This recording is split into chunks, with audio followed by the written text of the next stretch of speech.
I was raised, I have excellent parents, still married today, upper middle class background, all-American boy,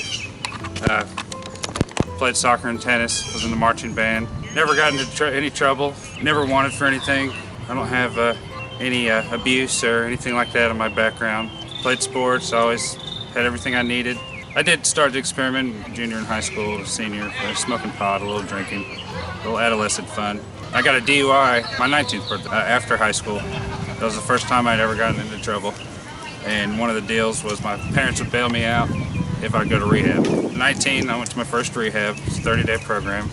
Of course, I did it for my parents. Didn't pay attention, didn't learn anything because I didn't want to be there. I left that program, continued to do drugs, smoke pot, drink, hallucinogens. I got in trouble again, went to jail, same thing, got bailed out. This time I got sent to Disciples of Christ Ranch in Okeechobee, Florida for a year. Same thing, I did not want to be there. I just did it for my parents.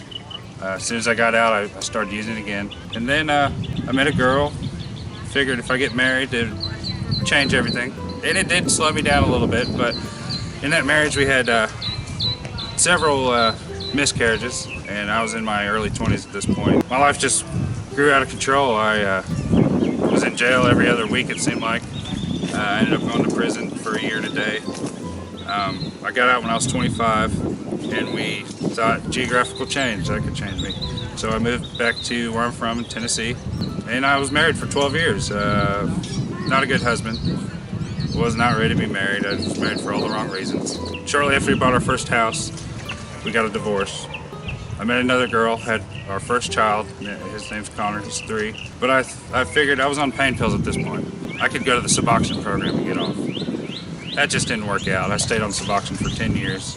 And, you know, I would use meth and coke every now and then when I couldn't find my pain pills for energy. My parents thought I was clean for 15 years. Or so I thought I hit it, but they probably knew. But one day, this past year, my life was just spiraling out of control, and I was crying out for help. And the girl that I'm with now said, I can't help you, you have to help yourself. And one day, we were laying in bed, and my son, he's 2.5, he said, Daddy, you no cry, Mama, you no cry, because we were always arguing in front of him. And that hit me so hard, to know that he understood what was going on as far as our arguing and fighting and my addiction. I just could not fathom that. So 2 days later, I picked up the phone.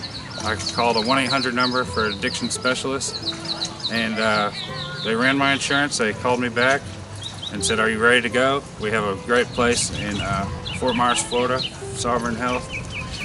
And I said, yes, I'm ready to go. 2 days later, I was on the plane down here, and when I got here, I didn't know if I made the right choice. All the staff was very friendly and courteous and made my first days here as comfortable as they possibly could. It was just in my mind, I was still struggling with that. But after about 2 weeks here, everything just fell into place. I found my purpose.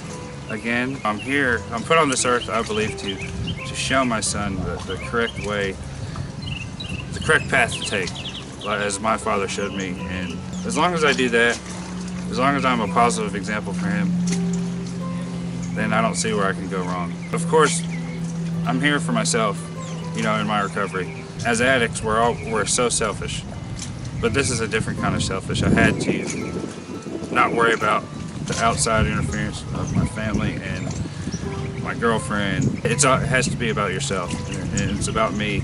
And if anything that I found here, I found spirituality, and that is the most important thing that I found. Life on life's terms, you hear all the cliches and you hate to hear them sometimes, but they're all true.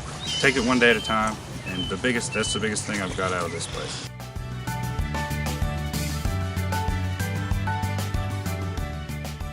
Don't be afraid to pick up the phone. Don't be afraid to tell your loved ones, because it's scary to tell your loved ones that you have a problem. But once you admit that you have a problem, if you can look in the mirror and say, yeah, I need help, pick up the phone, call a number for help, and hopefully you will come here, because this is the best, the most, look, I mean, the background here is just amazing. The water is so serene. This is unlike any rehab or institution I've ever been. It's more like a home because the community, everyone loves each other. Fortunately, we have a good community here, and the staff is just top-notch. Therapists, the nursing, the food, everything. I can't really say anything bad about here. The only thing bad is when you get here, you just don't know if you want to be here or not, but if you stick it out, I guarantee you that you'll miss this place. And this is the best blessing I could ever give myself, is to make that call and to be here.